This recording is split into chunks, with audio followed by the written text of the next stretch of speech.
李臧成为武圣关羽的儿子没3分钟，就惊恐地发现老爹已经被吕蒙逼得走投无路，即将上演人生最后一幕败走麦城。面对这样天崩的开局，你再也绷不住了，死死地拽着关羽马缰。父亲，邻居真的去不得呀！吴军兵多将广，肯定已经埋伏好，等咱们上钩了。现在去邻居真的死路一条啊！父亲，你就算不为自己想，也为身后的兄弟们想想，为大哥想想啊！大哥，你倒是劝劝父亲啊！大哥关平非但没劝，反而蹙眉叹道：“哎，安国，你说的这些父亲都明白，但咱们已经陷入绝境，无路可退了。不去邻居，又能去哪儿？”你急道：“除了向西，哪儿都能去。我有上、中、下3策，可解眼下困局。父亲，你就算不认同我的意见，听我说说总行吧？”关羽疲惫叹道：“你说吧，我听着。”你却摇头道：“你先从马上下来，我怕你跑了。”关羽现在身心俱疲，哪有心情听你磨叽？虎躯一阵狠狠瞪了过去，已被瞪得浑身哆嗦，但依然死死拽着马缰，边打哆嗦边与关羽对视道：“你不下来，我就不说。咱爷俩就这么耗着，等吴军追来，把咱们一烧毁了。反正去邻居也是个死。”关羽骑在马背上，纹丝不动地冷哼道：“说不说？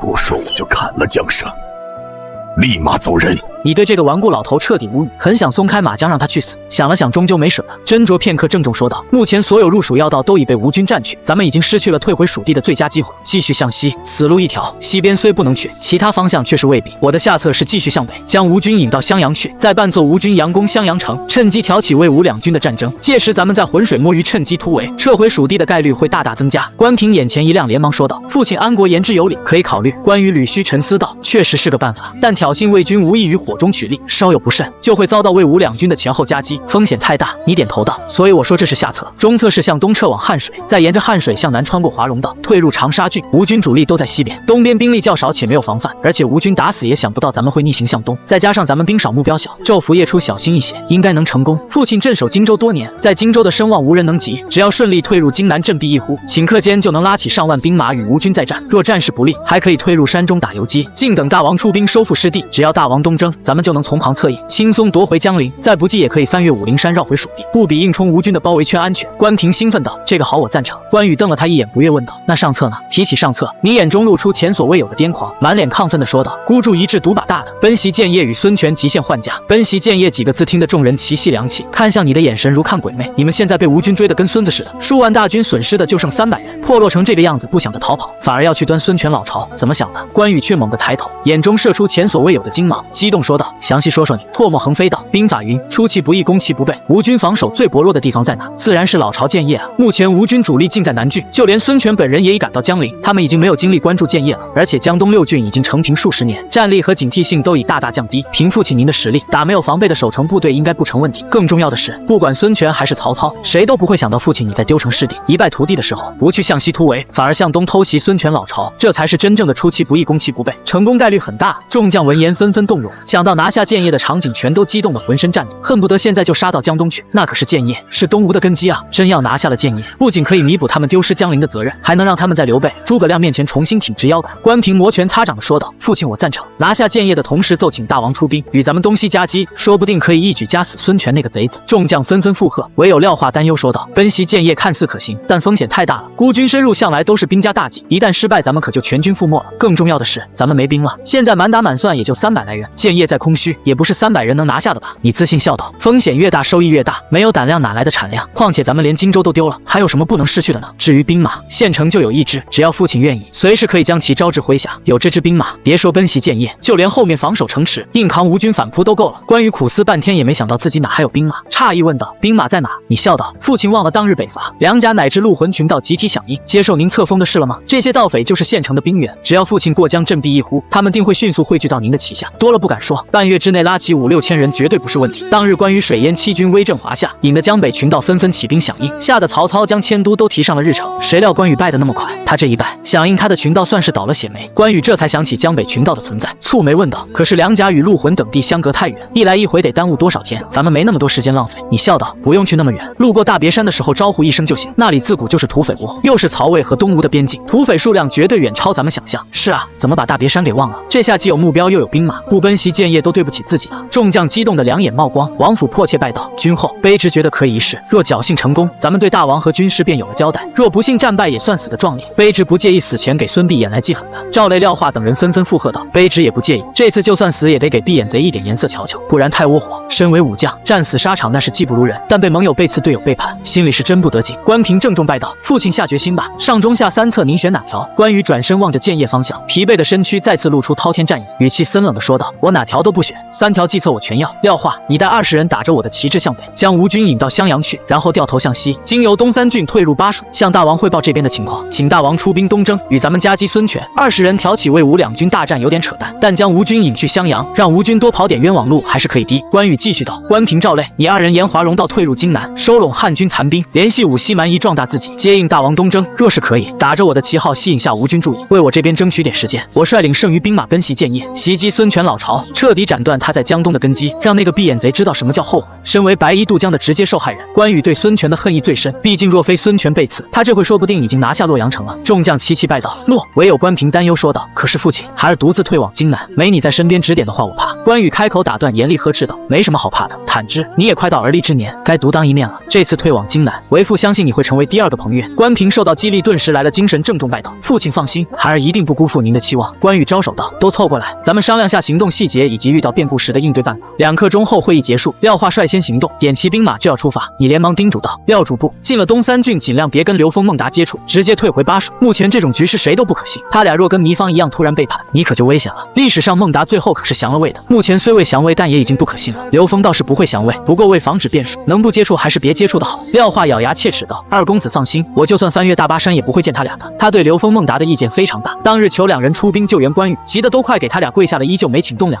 害得他只能独自返回。这事已经成了廖化的心头刺，他早已打定主意，见到刘备说什么也得告2人一状。廖化朝关羽抱拳一拜，点齐兵马转身向北，准备先伪装吴军挑逗一下襄阳的魏军，再撤往东三郡返回蜀中。关平、赵累同样拜别，准备离开，你拦住劝道：“大哥赵都督，此去荆南不必急着杀敌，生存和壮大才是第一位。记住，打得过就打，打不过就跑，千万别跟吴军硬碰硬，更别固守城池或者山头。你们在荆南没有援军，固守死路一条。另外，关于游击，我有16字真言送给你：敌进我退，敌驻我扰，敌疲我打，敌退我追。这是游击战的核心要义，你们一定要牢牢记住并贯彻到底，知道吗？敌进我退，敌驻我扰，敌疲我打，敌退我追。”关平、赵累默念出声，越念越觉得16字真言妙不可言。这句真言简直就是返璞归真，直指游击本质的通天大道。关羽同样听得两眼放光，震惊问道：“这话谁说的？”你没法明说，只好信口胡诌道：“我自己总结的。以前跟张苞打架，每次都打不过他，我又不想吃亏，所以便趁他不注意，抽冷子敲一闷棍，转身就跑。兴国不甘被揍，全力追击，追不上我只能退去，我再掉头回来，趁他精疲力尽的时候揍他一顿，愉快闪人。我在街头打群架也是这套路，先将他们拖垮脱皮，再掉头回去给他们致命一击，这招屡试不爽。总之打得过就打，打不过就跑嘛。打仗应该也是这道理吧？你小子打群架还打出经验来了，看来把你扔在成都真是屈才了。”关羽则像刚认识你似的，好奇地打量着这个从未关心过的次子，准备将你从里到外看得通透。在他心里，关平才是嫡长子，是值得全力培养的家族继承人，你只是个凑数的，活着就好，所以对你的重视程度远不如他大哥。原以为这小子就是个纨绔20子，现在看来大错特错。此子思维敏捷，想法独特，悉心培养的话，或许可以成为独当一面的大将。别的不说，他在自己败走麦城、陷入绝境的情况下，还能头脑冷静地提出上中下3策，足以证明他的才能和心理素质。还有那16字真言，打个群架都能总结出这种真言，上了战场还了得？此子可堪大任，必须重点培养。关羽暗下决心，牵马说道：“一起走吧，这里到汉水还有一段距离，咱们到了汉水再分开。”安国，继续说说你对游击战的理解。你大哥到了荆南或许用得着。你大受鼓舞，兴奋说道：“我个人认为，游击战的本质并非战略战术，而是拥有广泛的群众基础，获得百姓的全力支持。都说得民心者得天下，这话对也不对？始皇帝不得6国民心，不照样夺了天下？得民心者得天下不是一句空话，但想真正做到，光有民心可不够，还得利用。阿呸，应该说使用民心，在获得民心的同时，还得懂得凝聚民心。只有天下百姓团结一心，彻底拧成一股绳，才能真正做到无坚不摧，所向披靡。丢了江陵乃至荆州其实并不要紧，因为最重要的民心咱们还没丢。战争的本质永远都是人，其次才是城池土地。只要人在，失去的城池早晚会夺回来。众将齐齐点头表示认同。关羽镇守荆州多年，跟同僚和士族的关系虽然不咋地，在百姓心中的名声却好得出奇。因为关羽执掌荆州的这几年，荆州的赋税降到了有史以来的最低点，百姓的日子比刘表那会好了不知多少。而且关羽痛恨恃强凌弱的行为，严格约束士族，禁止士族欺压百姓，百姓走在街上再也不用担心突然窜出某个2世祖，不问缘由的揍他们一顿了。不止如此，关羽还约束住了山贼土匪。坐镇荆州期间，荆州一次土匪劫掠和农民起义都没发生过，哪像后来孙权治下的荆州，农民起义就没停过。史书记载的都有好多次，没记载的更是多了去了。总之，荆州百姓在关羽治下下既获得了温饱，又获得了安稳，还获得了基本的尊重。不支持关羽支持谁？那个江东来的闭眼贼吗？你继续道：大哥，此去荆南，我再送你16个字：存人失地，人地皆存；存地失人，人地皆失。既然选择打游击战，就别计较一城一地的得失。去了之后，先发展农村，再发展乡镇，再发展县城郡城，最后达到以农村包围城市的目的。试想一下，江陵周围的农村乡镇都落入咱们手中，百姓都成了咱们的眼睛，那江陵就算被孙权夺去又有什么关系？一座无人支持、没有物资运输的城池，再坚固又能坚持多久呢？这些话信息量太大，关平听得一脸懵逼，两眼茫然，想彻底消化，估计需要很长一段时间。关羽却如醍醐灌顶般，眼中射出前所未有的精芒，喃喃自语道：存人失地，人地皆存；存地失人，人地皆失。不计一城一地之得失，以农村包围城市。这些话比16字真言更为精妙。安国，这真是你打群架总结出来的？你闻言一阵心虚，摸着鼻子转移话题道：父亲，要不我跟大哥一起去荆南好了，到了那边或许能帮上忙。奔袭建业虽能一战成名，但那毕竟是东吴的老巢，偷袭成功肯定会遭到吴军的猛烈反扑，很可能他们刚进城就得撤退逃命了。荆南却不同，一旦站稳脚跟就能步步推进，与刘备联合轻松夺回江陵。所以你觉得攻略荆南比奔袭建业更为重要？他怕关平在荆南玩不转，不是不相信关平的军事能力，只是关平没有受过后世熏陶，在游击战的理论和实践方面都没什么经验，前期很容易吃亏的。自己陪着就不同了。身为关氏少主，关平在荆州同样有着很高的威望，他的威望加上自己的理论，绝对能在荆南打出一片天。关平兴奋道：我看可以，父亲，让安国跟我去荆南怎么样？关羽果断拒绝道：不行，他必须跟我去建业。此次出征拿下建业，为父很有信心，但拿下之后想要坐稳，恐怕就得付出一定的代价了。你愕然道：什么意思？你不会是想把我当那个代价给付了吧？关羽捋须赞道：如此可教也，你也老大不小，该成家立业了。去了建业，为父给你找个东吴世家的千金做媳妇，2个也行。